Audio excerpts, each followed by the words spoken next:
Crónicas del domingo.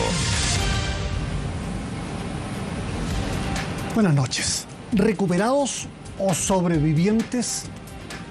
Miles de chilenos lograron superar la infección del coronavirus, pero muchos quedaron con secuelas físicas, cognitivas y psicológicas. Para los especialistas en rehabilitación, se trata de sobrevivientes. Y algunos llevan ya más de 7 meses intentando recuperar la normalidad de sus vidas. El long COVID, después del COVID, en la crónica de Paz Montenegro. No hay cifras oficiales, pero si nos basamos en estudios internacionales, en este momento podrían ser más de 55.000 los chilenos con secuelas graves tras hospitalizaciones por COVID-19. Este paciente se fue de alta, es un éxito terapéutico, pero queda con una serie de secuelas que son cognitivas, físicas, psicológicas. Otros miles estarían presentando síntomas persistentes tras la enfermedad. Sorprendentemente, los pacientes que tienen una afección que no requiere hospitalización también generan secuelas de ella.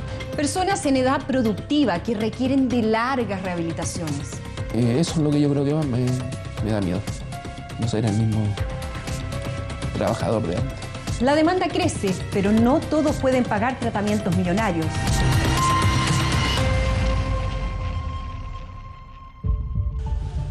No olvida la fecha, 30 de junio de 2020. Gastón comenzaba así su batalla contra el coronavirus. Llegó la ambulancia, yo arreglé la mochila e incluso eché el notebook, pensando en que iba a estar un par de días y tenía que trabajar. Yo pensé que iba a volver, incluso... pero... no me quería volver. Con 43 años, este contador auditor estuvo 38 días en coma inducido, 23 intubado, otros 23 con traqueotomía. Y después, un 7 de agosto, desperté. Y de ahí empezó algo pues peor, porque no podía hablar. Estaba conectado, estaba con máquinas, el pito de las máquinas, en una sala aislado. No entendía mucho lo que pasaba. Sobrevive, pero se quedan con él las secuelas del COVID-19 y de 73 días de hospitalización. Nosotros tomamos a Gastón cuando ya estaba por egresar de la unidad del paciente crítico. El salvataje vital ya estaba hecho. Sin embargo, el coronavirus produce mucho más que una neumonía grave, como si eso ya no fuera, digamos, suficiente. Con una condición musculoesquelética muy mermada, con los nervios periféricos muy dañados, con una gran pérdida de masa muscular y con una tolerancia a la fatiga realmente muy mala. Es como empezar a desarrollar todas las destrezas motoras de un individuo desde prácticamente cero. Y yo le dije al doctor que mi familia era 4 hijos. Tenía hijos chicos. Y no quería llegar a ser un cacho. En resumen, no quería ser un cacho más para ellos. Hola, Gastón. Hola, ¿qué tal? Bien, ¿y usted cómo está? Bien, también, gracias. Venga por acá. La rehabilitación comienza en la unidad de cuidados intensivos, continúa durante el resto de la hospitalización y sigue luego de forma ambulatoria. Un equipo multidisciplinario conformado por especialistas médicos y kinesiólogo, fonoaudiólogo, terapeuta ocupacional, asistente social y psicólogo acompañan al paciente en una recuperación cuyos avances dependerán del daño producido. Lo que hay que hacer es evaluar al paciente uno a uno y crear un programa de rehabilitación exactamente a la medida. No sabemos el tiempo, va a ser diferente para todos, algunos evolucionan muy rápido y otros toman meses de rehabilitación. El 10 de septiembre de 2020, Gastón fue dado de alta y pudo volver, tal como se lo propuso, caminando a su casa. Pero estaba lejos de ser el mismo de antes. Pero, por ejemplo, si juegas con tus niños. Me cansaba subir la escalera. Subir esta escalera no podía. Subía, pero tenía que acostarme un rato. No tenía fuerza para agarrar un lápiz, le costaba concentrarse, su movilidad reducida, los dolores permanentes.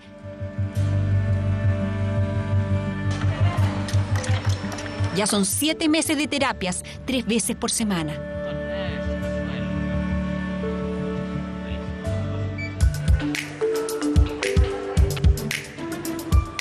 ¿Cómo te sentiste con bien? eso?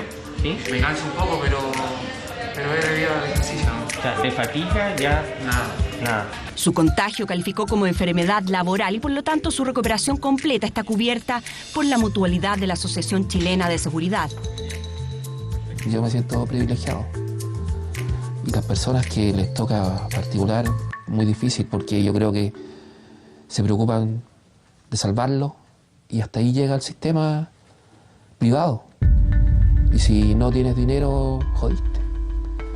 Te quedas postrado, te tienes que encalillar, sobreendeudar para tener algo de mejoría y no el 100% como yo ya casi lo tengo. Recuperar a nuestros sobrevivientes, un desafío del que recién estamos hablando, pero que en España y Reino Unido algunos especialistas ya califican como un problema de salud pública.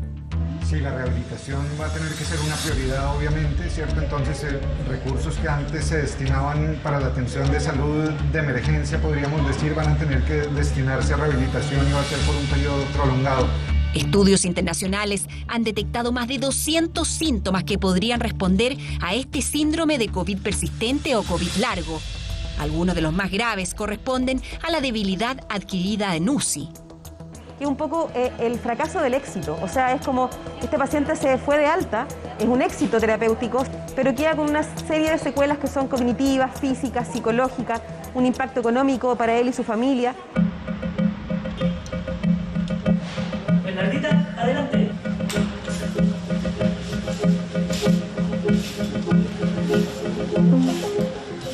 Bernardita. Bien, me he cansado. Mejor ya. A esta ingeniera comercial de 50 años, el COVID-19 le robó su capacidad de respirar, su energía, pero sobre todo su independencia. Impotencia porque no podés hacer cosas y no podés controlar esto. O sea, creo que este virus es como una ruleta. Al que le toca, le toca. Se contagió en septiembre, estuvo 34 días hospitalizada, 8 de ellos en ventilación mecánica. Llegó en una condición en silla de ruedas, se cansaba fácilmente, se le aplicó un test de marcha cuando llegó a la primera sesión y solo pudo caminar 15 metros. Sí, cansada pero bien. Bernarda lleva 7 meses con licencia, dedicada exclusivamente a su rehabilitación.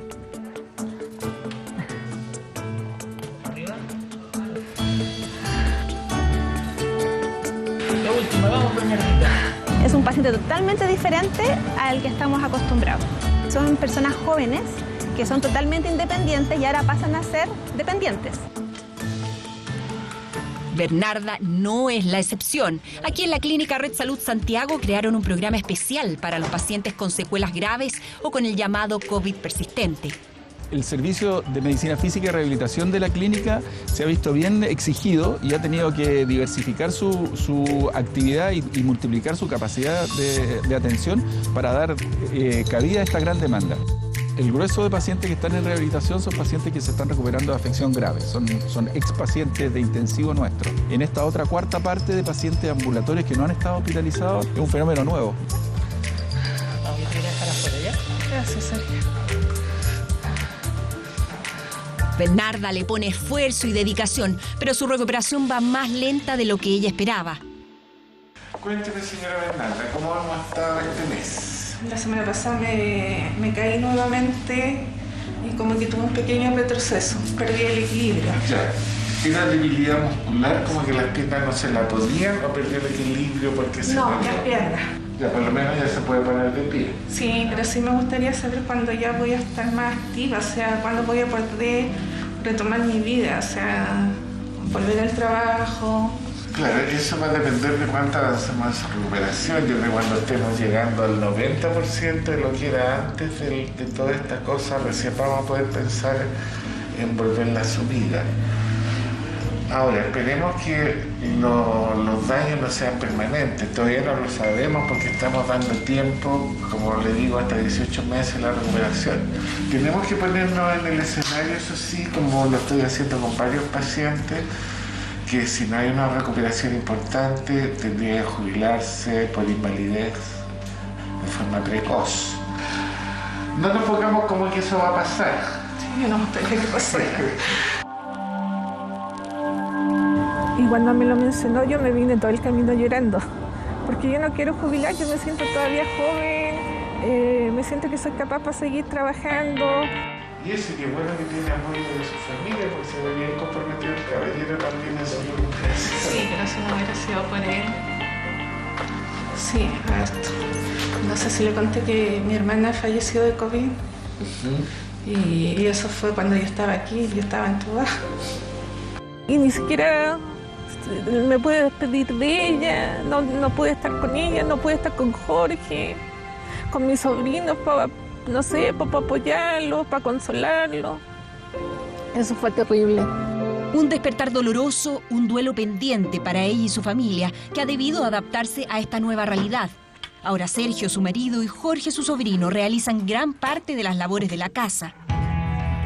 Aprendimos a hacer unos Masterchef. Yo me frustraba mucho y lloraba mucho y le decía al Sergio, pero ¿por qué? ¿Por qué paralicé mi vida yo? Y tuve que hacer a ellos dos también que paralizaran su vida. O sea, es una cosa que nos afectó a nivel familiar. Jorge no salió a trabajar para cuidarme a mí. Sergio también dejó su trabajo para él poder llevarme a las terapias. Tuve que ver licencia con psiquiatra. Bueno, psiquiatra igual me sirvió con lo que pasaba.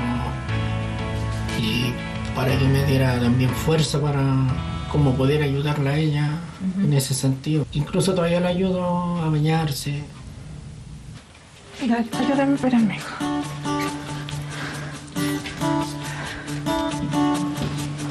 ¿Y tu vaso por qué es distinto, Bernarda? Porque es más liviano, que lo puedo levantar más con facilidad. Esos son demasiado pesados. O sea, ahí ya me pesa y ahí empieza a tiritar. El costo económico de su larga recuperación es motivo de preocupación permanente. Yo justo contraté un seguro. Y si no hubiera sido por ese seguro, yo no sé cómo hubiera pagado la clínica. Porque a mí la clínica me salió en total como 11 millones de pesos. Y el seguro me cubrió y yo tuve que pagar de mi bolsillo 1.600.000, casi 1.700.000. Hace un cálculo rápido y dice que a la fecha, después de ISAPRE, seguro y con la ayuda de los retiros del 10% de las AFP, ya son más de 3 millones de pesos los que ha debido pagar de su bolsillo. Cada 10 terapias tengo que ir pagándola. Empecé pagando poco, pero a medida que van más terapias, empieza a subir todo tipo de exámenes que me piden todos los meses. Tampoco digamos que el tener una ISAPRE y no ser FONASA también genere como una garantía de rehabilitación exitosa, porque también los planes son con pocas prestaciones, también tienen, o sea, con topes de cobertura, o sea, tampoco es una maravilla en colores que tener ISAPRE, no es una garantía de satisfacción, por así decirlo. Yo creo que el Estado se ha preocupado más del COVID en sí, de traer la vacuna y todo. Pero no se ha preocupado qué pasa después del COVID, o sea, qué pasa después que uno se sale de esa etapa y queda con el post-COVID y queda con todo el sistema de recuperación. Para asegurar la rehabilitación de tantos chilenos que no tienen los recursos o el acceso, distintas sociedades médicas, que incluyen a los fisiatras, kinesiólogos, terapeutas ocupacionales y fonoaudiólogos, piden al gobierno la elaboración de un Plan Nacional Universal, oportuno y garantizado por el Estado. Lamentablemente todavía no tenemos una estrategia que también involucre recursos, porque finalmente hay instalados grupos de trabajo a nivel de todo el país en la atención primaria, secundaria y terciaria de rehabilitación, pero finalmente con el impacto y el alcance de la cantidad de gente claramente son insuficientes. En la misma línea, el diputado de Renovación Nacional, Sebastián Torrealba, propone un fondo que cubra medicamentos y un pool de prestaciones médicas y no médicas por el tiempo que sea necesario para recuperar a quienes quedaron con estas secuelas tras pasar por ventilación mecánica. La ayuda o la transferencia que recibiría un paciente sería del orden de 1.200.000 pesos mensuales. Ahora, evidentemente, existen casos que están en lo más grave y hay casos que están en intermedio, por lo tanto el número promedio debería estar del orden de los 600.000-700.000 pesos mensuales. El ministro de Salud, Enrique París, acoge las propuestas y se compromete a trabajar en una solución en el corto plazo. Por eso, para saber cuánto dinero tenemos que disponer, tenemos que protocolizar primero, ver qué atenciones son las que más se necesitan, cuánta gente va a tener que trabajar, cuánto va a costar cada prestación, pero nosotros estamos dispuestos a colaborar en eso. Tenemos que recuperar a esas personas sí o sí. El beneficio debiera correr para los afiliados de FONASA e ISAPRES y podría considerar a aquellos pacientes que ya están en este proceso. Pero en mi opinión, yo creo que sí debería ser retroactivo y obviamente todas esas personas que no han podido recibir tratamiento, nosotros tendríamos que acogerlas en un programa, digamos, ad hoc y tratar de rehabilitarlas lo más rápidamente posible. Se dan todas las condiciones para que podamos trabajar en conjunto, unidos y sacar adelante a estos pacientes. Y yo creo que si es necesario un proyecto de ley, que yo creo que sí es necesario, va a avanzar rápido. Mientras, Gastón, después de 11 meses con licencia, trabaja con la fonoaudióloga, aquellas habilidades que le permitirían volver lo antes posible a su trabajo. Yo pensaba que iba a volver en diciembre, noviembre, diciembre, ya decía, después enero, y ya estamos en abril y todavía no, y no sé si voy a volver en mayo. Eso es lo que yo creo que más me da miedo, no ser el mismo trabajador de antes. La rehabilitación siempre ha pasado a ser como un poco el pariente pobre de esto, como el que si nos alcanza la plata hacemos rehabilitación, y finalmente no es así. Los países que hacen rehabilitación exitosa se han dado cuenta de que sus costos de salud finalmente disminuyen y el capital humano y social que lleva en el fondo tener buena rehabilitación es beneficioso para los países. Gastón y Bernarda no se rinden y esperan que la ayuda que ellos recibieron se multiplique para tantos otros que hoy viven los efectos de un virus que se tomó sus vidas y que necesitan recuperar.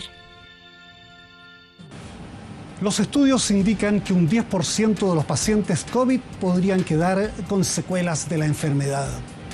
Los costos personales, familiares y económicos son altísimos. La cobertura y acceso oportuno a los tratamientos hoy no están garantizados.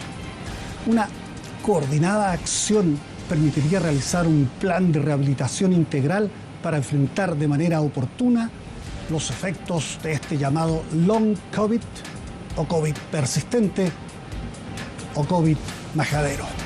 Buenas noches.